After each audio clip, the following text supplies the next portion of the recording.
Señor Jesús, en esta preciosa mañana nos acercamos a ti en oración. Estamos buscando, Señor, cómo ser edificados a través de tu palabra. Ayúdanos para estudiar tu palabra con responsabilidad.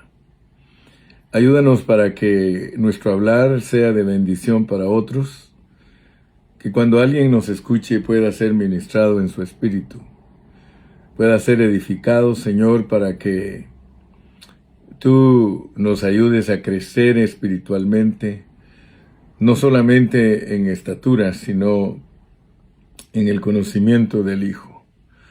Tu palabra dice, esta es la vida eterna, que te conozcan a ti, el único Dios verdadero, y a Jesucristo a quien has enviado. Eso lo dices en Juan capítulo 17 y versículo 3. Y luego también en Jeremías 9:23, ahí nos dices que no se alabe el valiente en su valentía, ni el rico en sus riquezas, ni el sabio en su sabiduría, sino que alábese aquel que ha de alabarse en conocer a Dios y entenderlo, porque Dios pide misericordia, justicia y juicio.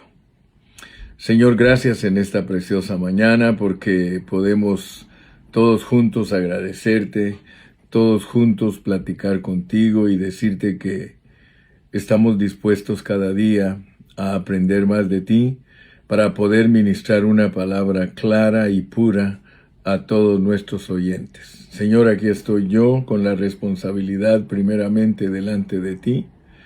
Enseguida, Señor, con una responsabilidad sobre la palabra y una responsabilidad sobre los oyentes. No queremos, Señor, hablar por hablar, sino que queremos que seas tú el que hables a través de nuestros labios para que la gente que nos escucha puedan ser edificados.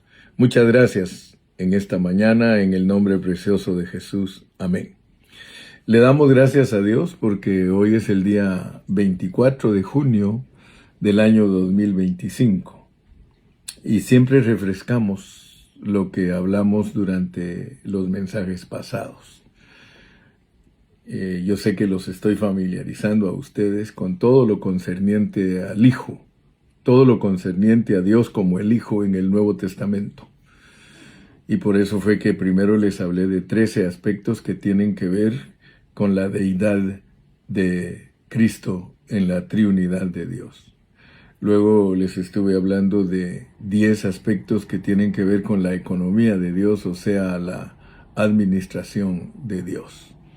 Después de eso les estuve hablando de 8 aspectos que tienen que ver con la creación y qué es Cristo en la creación. Muy importante. Así que esos 3 grupos los estudiamos detalladamente. Usted puede oír esos mensajes en podcast, en YouTube, en Spotify, y algunos están en Facebook.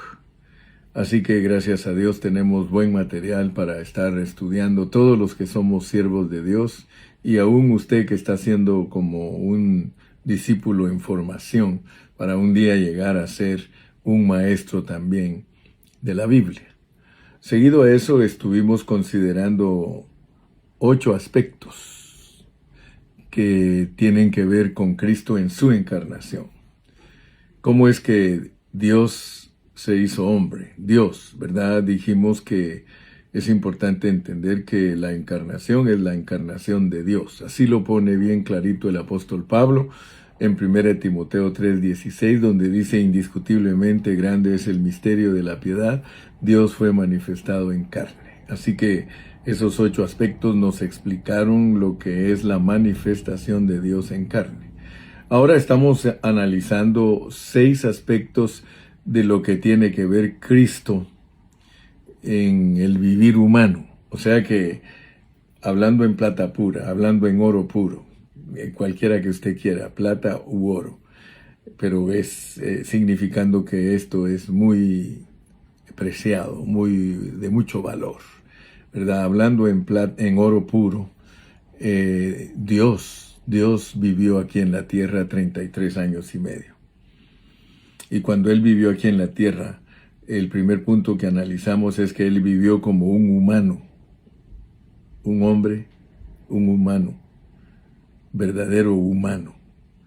Y luego ayer estuvimos hablando acerca de que Él también vivió aquí como un nazareno despreciado, un nazareno despreciado.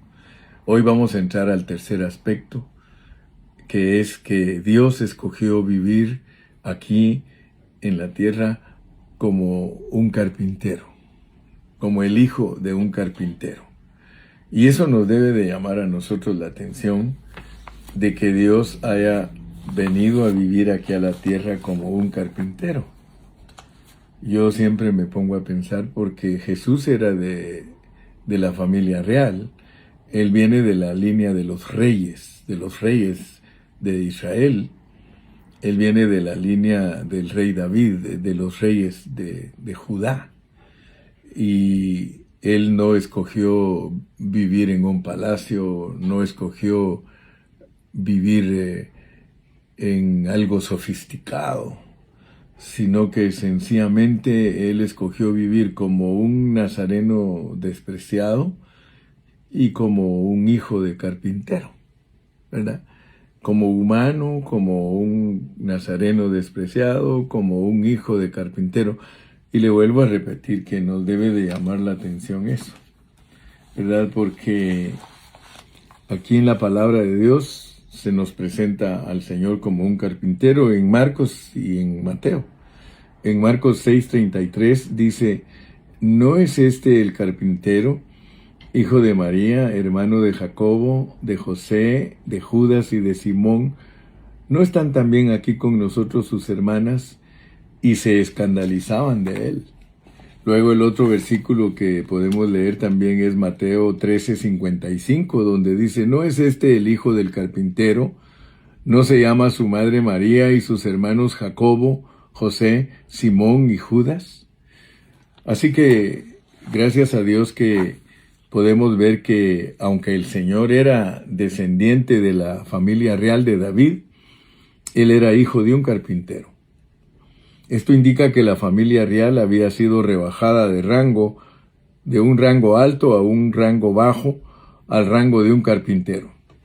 El Señor Jesús era el hijo de un hombre. Él era el hijo de un carpintero. Ellos usaban la palabra carpintero en una forma despreciativa. Yo quiero que usted vea que aquí está presentado en una forma despreciativa. Dice: ¿no es este el carpintero, hijo de María, hermano de Jacobo, de José, de Judas y de Simón? ¿No están también aquí con nosotros sus hermanos? Note pues que en Marcos dice que él es carpintero. En Mateo 13:55 dice: ¿no es este el hijo del carpintero? Entonces, solo en Marcos es donde dice que es carpintero. En Mateo dice que es hijo del carpintero. Qué tremendo, ¿verdad? Por supuesto que esos detallitos en la palabra de Dios nos marcan asuntos espirituales. En Marcos él es carpintero. Es el único evangelio que lo presenta a él como carpintero, ya que Mateo lo presenta como hijo del carpintero. Aleluya. Entonces, vuelvo a repetir, ¿verdad? Que solo en el evangelio de Marcos al Señor se le llama carpintero, porque Mateo lo llama hijo de carpintero. Ahora, fíjese que los que lo rechazaban preguntaron: ¿no es este el hijo del carpintero? Ellos usaban la palabra carpintero en una forma despectiva. Aunque ellos estaban sorprendidos de sus enseñanzas, de su sabiduría y de sus obras de poder, pero al referirse a él lo hacían en una forma despectiva hacia su persona. En términos de hoy, ellos lo veían como alguien que no tenía las cualidades para enseñar y hacer milagros debido a su bajo rango. Él era un humilde carpintero. De acuerdo al versículo que leímos, Marcos 6:3, los observadores del Señor Jesús dice que se escandalizaban de él. La pregunta es, ¿por qué ellos se escandalizaban de él? Se escandalizaban primeramente porque oían de sus labios cosas maravillosas. Y por el otro lado consideraban que no tenía los títulos que los fariseos esperaban que tuviera el que para ellos es el Mesías, ¿verdad? Porque los fariseos eran doctos, ellos eran doctores de la ley, eran maestros de Israel, eran principales. Y ellos decían, bueno, ¿cómo un carpintero se puede comparar con nuestro nivel de rabinos, conocedores de la ley? Y por eso ellos lo despreciaban. Yo quiero que usted se dé cuenta que el pueblo de Israel, que es usado por Dios como sombra para enseñarnos a nosotros lecciones espirituales, yo quiero que ustedes se den cuenta que ellos tenían un concepto muy orgulloso de su religión. Para ellos, saber la ley y ser los doctores de la ley era que ellos eran hombres venerados por el pueblo, muy respetados por el pueblo, ¿verdad? Entonces, yo quiero que entendamos eso, que la religión siempre quiere tener títulos. La religión siempre se mueve por medio de títulos, por medio de grados, por medio de jerarquías, para querer oprimir a los demás y mantenerlos bajo manipulación. Entonces eso es muy feo en la religión. Y hoy vamos a aprender algo muy bonito, porque aquí en Marcos capítulo 6, el Señor Jesús, un carpintero que no poseía un alto estatus social, pero él realmente poseía algo que es mejor, porque tenemos que entender la lección. Él poseía algo que es mucho mejor, que son las riquezas del Dios triuno, y también conocía las profundidades de la verdad en las Escrituras. Sus oyentes se sorprendían del alto conocimiento que poseía en la palabra de Dios, ¿verdad? Así que tenemos que analizar algo hoy, por qué él fue llamado carpintero o hijo de carpintero, ¿verdad? Entonces, a leer Marcos, porque vamos a leer Marcos capítulo 6, vamos a leer versículos del 1 al 6, por favor acompáñenme para leer Marcos capítulo 6, versículos del 1 al 6. Dice así la palabra del Señor. Dice, salió Jesús de allí y vino a su tierra, y le seguían sus discípulos. Y llegado el día de reposo, comenzó a enseñar en la sinagoga, y muchos, oyéndole, se admiraban y decían, ¿de dónde tiene estas cosas? ¿Y qué sabiduría es esta que le es dada, y estos milagros que por sus manos son hechos? ¿No es este el carpintero, hijo de María, hermano de Jacobo, de José, de Judas y de Simón? ¿No están también aquí con nosotros sus hermanas? Y se escandalizaban de él. Mas Jesús les decía, no hay profeta sin honra sino en su propia tierra, y entre sus parientes y en su casa. Y no pudo hacer allí ningún milagro, salvo que sanó a unos pocos enfermos, poniendo sobre ellos las manos. Y estaba asombrado de la incredulidad de ellos, y recorría las aldeas de alrededor, enseñando.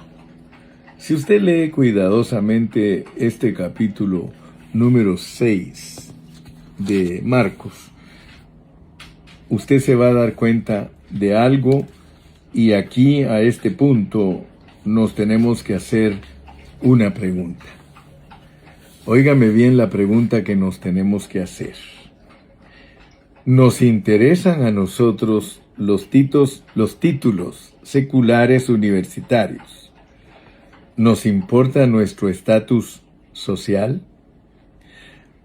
Personalmente yo quiero darle gracias al Señor con humildad, de que a mí nunca me han interesado los títulos seculares como algo de qué preocuparme. Lo que siempre he anhelado son las riquezas de Cristo, en vez de asuntos superficiales religiosos. Y quiero decirle, yo he tenido la oportunidad desde joven de estudiar en seminarios, en institutos, de obtener títulos, de graduarme en cualquier rama que he estudiado. Aún en la teología, yo tuve la oportunidad de estar estudiando en Guatemala en el CETECA, Seminario Teológico Centroamericano, y que en la noche se llamaba Instituto Bíblico del CETECA. En el CETECA podía estudiar uno si tenía una carrera de educación media, la cual yo en Guatemala adquirí, porque yo adquirí el título de contador. Entonces yo estaba clasificado como alguien de educación media y por eso me dejaron ingresar al CETECA, que tenía una extensión en la noche, porque ellos estudiaban todos en el día, pero yo estudié en la noche con mi esposa. Íbamos al instituto y después que empezamos en el instituto nos dijeron, pero ustedes tienen título de educación media, mi esposa secretaria y yo perito contador, me dijeron puede ingresar al CETECA y nos trasladaron al CETECA. Y estuve un tiempo, pero después descubrí que realmente lo que estaba haciendo era llenándome de puro conocimiento religioso y no de la vida de Dios, y que mi ejemplo era Jesucristo, ¿verdad? Porque Él era un carpintero que no se puede decir que fue al CETECA, ni que fue al otro seminario, que hay muchos seminarios cristianos, pero el Señor Jesús no se fue a estudiar a ningún seminario. Por supuesto que los fariseos sí tenían sus escuelas, porque ellos se graduaban de doctores de la ley. Entonces, yo quiero que usted se dé cuenta que aquí, al llegar a este punto del capítulo 6 de Marcos, tenemos que hacernos una pregunta. ¿Qué es lo que más nosotros apreciamos? Yo en lo personal le dije y le vuelvo a repetir que siempre he anhelado las riquezas de Cristo en vez de asuntos superficiales, religiosos, teológicos, bachilleratos y doctorados. Yo no he querido eso porque los que me conocen saben que no me dedico a ninguna religión o creencia denominacional o defender la superficialidad de la Biblia, porque a la larga la teología y los doctorados se vuelve algo superficial. Asústese, porque muchos creen que esas son profundidades, pero yo quiero decirle que en mi manera de calificarlo son las profundidades de la confusión, porque ahí en los institutos y en los seminarios es donde se ocupan en confundir a los que van a salir graduados disque de pastores, en vez de salir con una palabra de vida, salen llenos de conocimiento en la mente con su diploma. Esto no es así, hermanos.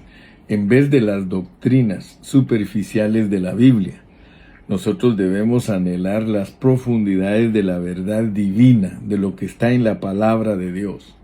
Debemos seguir a Cristo y a sus apóstoles en la ministración de las riquezas del Dios triuno a otros.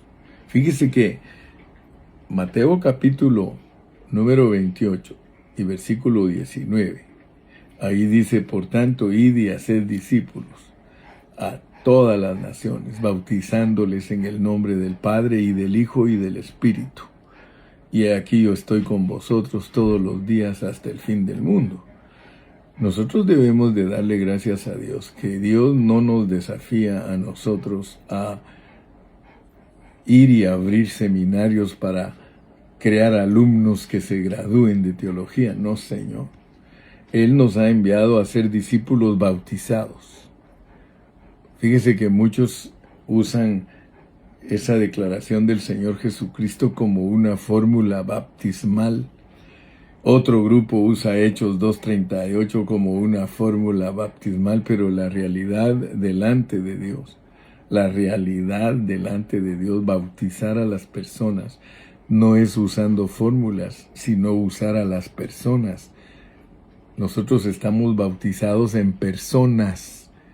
Usted está bautizado en el nombre de Jesucristo, el nombre es la persona. Hechos 2:38 era para bautizar a los primeros judíos convertidos. Arrepentíos y bautícese cada uno en el nombre de Jesucristo. O sea que los judíos no creían en Jesucristo. Ellos tenían que ser sumergidos en esa persona, empapados en esa persona, permeados en esa persona. Lástima que hoy día los pobres hermanos usan esa fórmula creyendo que están usando la fórmula correcta y que están complaciendo a Dios, hermano. Realmente bautizar a alguien en una persona es meterlo en esa persona. Nosotros estamos en Cristo. El bautismo en el nombre de Jesucristo nos mete en la persona de Cristo para vivirlo. El nombre Padre, Hijo y Espíritu nos mete en la persona del Dios triuno para vivirlo, para experimentarlo, para saber quién es el Padre. Por eso me he dedicado a estudiar lo que es el Padre. Me he dedicado a estudiar lo que es el Hijo. Me he dedicado a estudiar lo que es el Espíritu. Me he dedicado a estudiar lo que es la Iglesia. ¿Para qué? Para que al sumergirte en ese nombre, en el nombre del Padre, del Hijo y del Espíritu, estés constituido de la doctrina celestial. Estés constituido de la persona de Dios. Así que cada cosa tiene su lugar. Hechos 2:38 es bajo un contexto. Y Mateo 28:19 es bajo otro contexto. Lástima que la mayoría de cristianos son tan superficiales y que no están buscando las riquezas de Cristo, sino que están buscando las riquezas del árbol del conocimiento. Entonces, hermano, es importante que las riquezas del Dios triuno sean ministradas a otros y que nosotros presentemos lo profundo de las Sagradas Escrituras. Sin embargo, cuando participamos de esta gran bendición, no vayamos a creer que seremos bien recibidos, porque ese es el contexto. Mire, el contexto aquí es de que cuando uno tiene las riquezas del Dios triuno, cuando uno tiene las riquezas de Dios, para ellos es un hijo de un carpintero o un carpintero.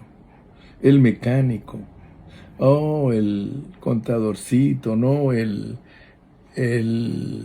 carpinterito, el pintor, el que hace tal y cual clase de trabajo, especialmente si te oyen hablar profundidades de la Escritura y no les has mostrado que tienes un título en la pared, que tienes un reconocimiento humano, ellos no te van a creer. Eso es la religión. La religión siempre está buscando un estatus social. Por eso, si te das cuenta, cuando nosotros tenemos la oportunidad de estar cerca de un doctor, con solo que nos digan, el doctor fulano de tal, somos intimidados, nos sentimos inferiores. O él es el arquitecto fulano de tal, él es el ingeniero fulano de tal, él es el licenciado en tal y tal cosa, él es el doctor en ciencias y letras, él es el doctor en educación, él es el doctor en economía. Somos intimidados. De la misma manera somos intimidados. El hermano es graduado del seminario teológico y él es PhD, es un doctor en divinidades, es un bachiller en teología. Entonces el conocimiento envanece, dice la Biblia, y por eso Dios no le echó mano a eso. Para eso estaban los fariseos. Los fariseos eran los que presumían sus conocimientos. Ellos se creían doctores y entonces, al ser doctores de la ley, pues intimidaban y manipulaban a los pobres hermanitos. Cristo no fue así, hermano. El Señor Jesucristo tenía todo el conocimiento de Dios. Y ninguno de nosotros se puede comparar con el Señor Jesucristo. Él tenía todas las riquezas del Dios triuno y conocía lo profundo de la verdad, no importando cuánto Cristo sabía de la verdad de las Santas Escrituras. Aún así, Él fue despreciado y rechazado en vez de que le dieran la bienvenida. Entonces, el mensaje de hoy, quiero que te quede bien claro. el mensaje de hoy, al presentar al Señor Jesucristo como el carpintero y como el Hijo del carpintero, enseñando y haciendo milagros, eso es lo que nos debe de impactar, que ellos se asustaban y decían, ¿de dónde tiene tantas cosas? ¿De dónde tiene estas cosas y qué sabiduría es esta que le es dada? Cuando nosotros vivamos la vida de Cristo y no estemos en esta tierra con pretensiones humanas y seculares, tratando de demostrar que somos mejores que los demás, mientras no estén esas cosas en nosotros, entonces la gente se va a asombrar de que por qué conocemos tanto la Biblia, de que por qué podemos hablar de tanta profundidad de la Escritura sin que nosotros hayamos sido graduados de la gran cosa. Entonces, muy importante entender, hermano, que hoy día, entre más conozcamos de la Escritura, entre más nosotros enseñemos las profundidades de la Escritura, escuche bien, más seremos rechazados. Su servidor, el hermano José Gilberto Carrillo, es rechazado por muchos siervos de Dios porque ellos creen que para que yo tenga autoridad de presentarme delante de ustedes, les tendría que decir que me gradué en tal y tal seminario y que tengo tal doctorado y entonces me creerían. Pero esa es una mente religiosa. Quiero terminar con esto en este día. Lee, si quieres, el primer capítulo de Juan y te vas a dar cuenta que allí en el primer capítulo de Juan tú vas a encontrar unas declaraciones tremendas. Si te das cuenta, aquí en el capítulo 1 de Juan se habla de Juan el Bautista. Se habla de Juan el Bautista. Y mira lo que preguntaban los fariseos de Juan en el capítulo número 1 y versículo 19. Este es el testimonio de Juan cuando los judíos enviaron de Jerusalén sacerdotes y levitas para que le preguntasen, ¿tú quién eres? Fíjate pues, la religión siempre quiere saber si tú tienes títulos, si eres una persona importante, de lo contrario no te van a creer. La religión es como la Iglesia Católica, si no es papa, si no es cardenal, si no es obispo, arzobispo, etcétera, etcétera, etcétera, ellos no te van a creer. Entonces lo mismo está aquí en la Biblia. ¿Quién eres tú? Dice, confesó y no negó, sino confesó, yo no soy el Cristo. Y le preguntaron, ¿qué pues? ¿Eres tú Elías? Porque aquí solo creemos en los grandes. No, tampoco soy. ¿Eres tú el profeta? Aquí solo creemos en grandes. No. Entonces, ¿quién eres? Para que demos respuesta a los que nos enviaron. ¿Y qué dijo él? Yo solo soy una voz que clama en el desierto. Todo lo de Dios es humilde, pero muy sabio. Todo lo de Dios no tiene apariencia secular. No, nada. Por eso él se vestía de pelo de camello y comía miel y ¿cómo se llama? Miel y langostas. No se identificó como el sacerdote que ministraba en el templo comiendo carne asada. No, él se identificó como alguien fuera de la religión, totalmente fuera de la religión. Cristo está totalmente fuera de la religión porque la religión exige conocimiento para aceptarte, pero la vida de Dios es Cristo en ti, la esperanza de gloria. Si tú dejas que Cristo ministre a través de ti, vas a ministrar la vida y toda la gente va a ser bendecida. Dios te bendiga y continuamos mañana. Hasta la próxima.